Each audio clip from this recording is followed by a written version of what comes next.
살롬. 하나님의 크신 평강이 오늘 이 말씀을 듣는 여러분 모두의 삶과 가정에 충만히 임하기를 간절히 기도합니다. 이 귀한 말씀이 더 많은 영혼에게 닿아 어두운 세상의 빛이 될 수 있도록 지금 바로 이 영상을 공유하고 구독과 좋아요로 하나님의 선한 사역에 동참해 주시길 부탁드립니다.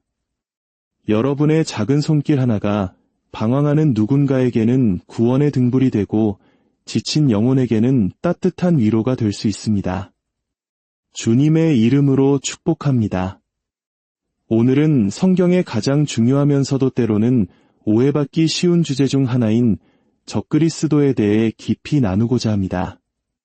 이 단어는 많은 이들에게 두려움이나 막연한 호기심을 불러일으키지만 사도 요한은 이 개념을 통해 우리가 누구이며 우리가 어떤 시대를 살아가고 있는지를 명확히 알려주고 있습니다. 요한일서 2장 18절은 이렇게 시작합니다. 아이들아, 지금은 마지막 때라. 적그리스도가 오리라는 말을 너희가 들은 것과 같이 지금도 많은 적그리스도가 일어났으니 그러므로 우리가 마지막 때인 줄 아노라. 먼저 적그리스도라는 단어의 의미부터 살펴보겠습니다. 헬라어 원문으로는 안티크리스토스입니다. 여기서 크리스토스는 물론 그리스도를 의미합니다. 중요한 것은 접두사 안티입니다. 이 안티에는 두 가지 중요한 의미가 함께 담겨 있습니다. 첫째는 을 대적한다는 의미입니다. 즉, 적그리스도는 공개적으로, 노골적으로 예수 그리스도를 반대하고 그분의 신성과 사역을 부인하는 존재입니다. 그는 예수는 그리스도가 아니다 라고 외치며 하나님 아버지와 아들을 모두 부인하는 거짓말쟁이입니다. 이는 마치 빛을 향해 정면으로 맞서며 어둠을 주장하는 것과 같습니다. 둘째는 을 대신한다는 의미입니다.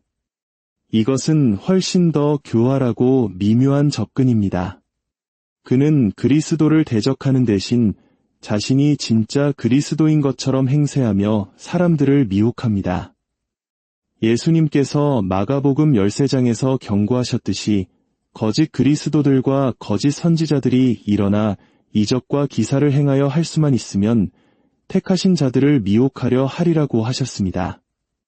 이들은 그리스도의 모조품이며 그리스도의 자리를 찬탈하려는 사탄의 대리인입니다. 결론적으로 적그리스도는 그리스도를 공개적으로 공격하는 자이거나 혹은 그리스도를 교묘하게 모방하여 그 자리를 빼앗으려는 자 또는 이 두 가지 모습을 모두 가진 존재라고 할 수 있습니다. 사도 요한은 이러한 적그리스도들이 이미 많이 일어났다는 사실을 통해 우리가 마지막 때를 살고 있음을 알 수 있다고 말합니다. 여기서 마지막 때란 무엇일까요? 세상의 종말이 임박한 단 몇 시간을 의미하는 것일까요? 성경에서 말하는 마지막 때는 예수 그리스도께서 이 땅에 처음 오셨을 때부터 다시 오실 때까지의 전 시대를 의미합니다. 구약시대의 선지자들은 메시아가 오시면 새로운 시대, 즉 의와 평강이 다스리는 하나님 나라가 임할 것이라고 예언했습니다. 그리고 마침내 때가 참에 하나님께서는 아들 예수 그리스도를 이 땅에 보내셨습니다. 바로 그 순간 인류 역사의 마지막 장이 시작된 것입니다. 그리스도께서 오심으로 마지막 때가 시작되었고 동시에 그리스도를 대적하는 적그리스도의 영 또한 활동하기 시작했습니다. 그렇습니다. 예수 그리스도께서 이 땅에서 가장 사랑받는 분이신 동시에 가장 미움받는 분이라는 사실 자체가 그분이 메시아이심을 증명하는 강력한 증거입니다. 세상이 그토록 예수 그리스도의 이름에 분노하고 그분의 진리를 거부하는 이유는 바로 세상이 적그리스도의 영에 사로잡혀 있기 때문입니다.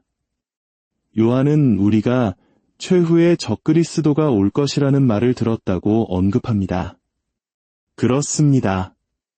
성경은 역사의 마지막에 모든 적그리스도의 정점이 될 단 한 명의 인물이 등장할 것을 분명히 예언하고 있습니다.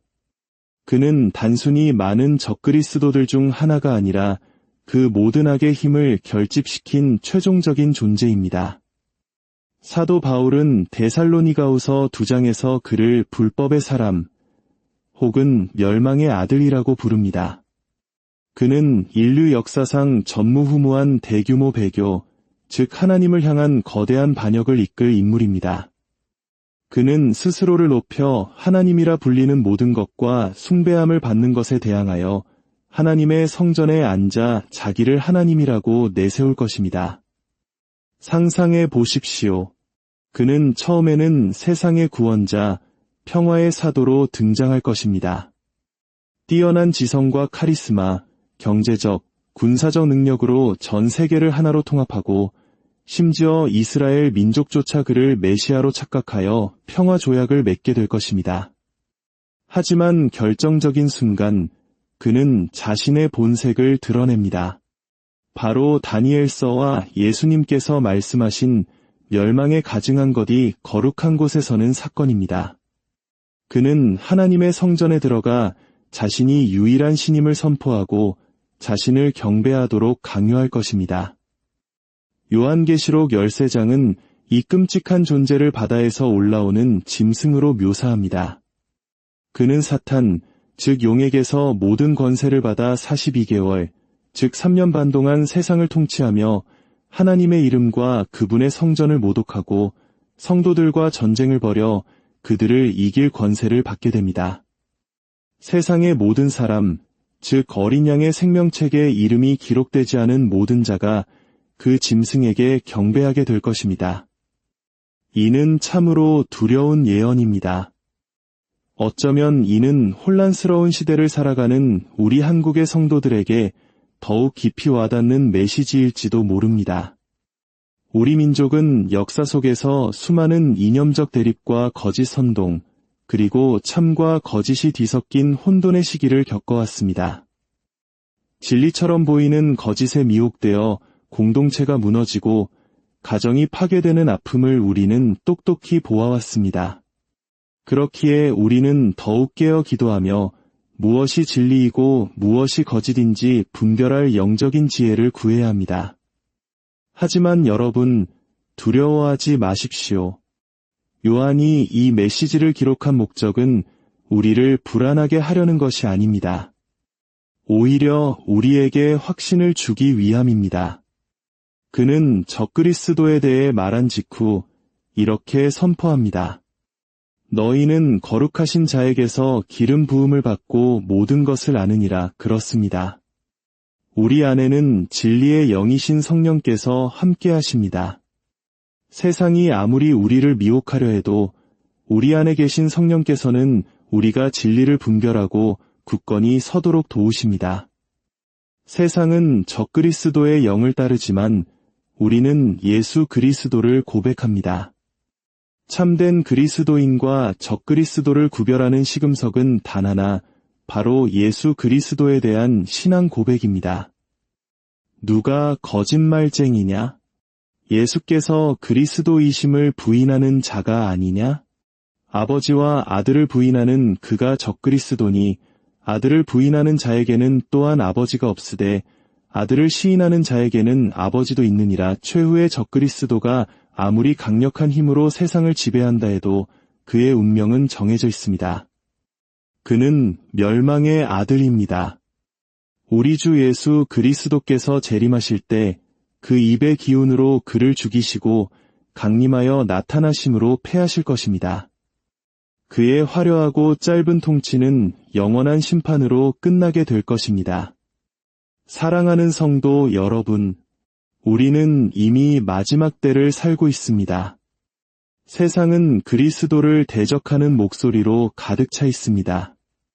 예수님의 신성을 부인하는 신학, 그분의 유일한 구원자 되심을 부정하는 종교다원주의, 성경의 진리를 시대에 뒤떨어진 것으로 치부하는 세상의 가치관, 이 모든 것이 바로 우리 시대에 활동하는 적그리스도의 영입니다. 하지만 우리는 빛의 자녀들입니다. 우리는 세상에 속하지 않았습니다. 우리는 예수 그리스도께서 하나님의 아들이시며 우리를 죄에서 구원하시기 위해 십자가에서 죽으시고 부활하신 유일한 구원자이심을 믿고 고백합니다. 이 믿음이 우리를 세상의 모든 거짓과 미혹으로부터 지키는 방패입니다. 이 혼란한 시대 속에서 날마다 말씀 위에 굳게 서십시오. 기도로 깨어 있으십시오. 그리고 무엇보다 서로 사랑하십시오. 우리가 진리 안에서 서로 사랑할 때 세상은 우리를 통해 참되신 하나님을 보게 될 것입니다. 함께 기도하겠습니다. 거룩하신 하나님 아버지, 마지막 때를 살아가는 저희에게 분별의 영을 허락하여 주시옵소서. 세상의 수많은 거짓과 미혹 속에서도 오직 예수 그리스도만이 우리의 유일한 길이요 진리요 생명이심을 굳게 믿고 고백하게 하옵소서. 우리 안에 계신 성령님, 날마다 우리를 진리 가운데로 인도하시고 적그리스도의 영에 맞서 싸워 이길 힘과 지혜를 더하여 주시옵소서. 이 말씀을 듣는 모든 성도님들의 가정과 삶을 주님의 강한 손으로 붙드시고 세상이 줄 수 없는 하늘의 평강으로 채워주시옵소서. 우리 주 예수 그리스도의 이름으로 간절히 기도드립니다. 아멘.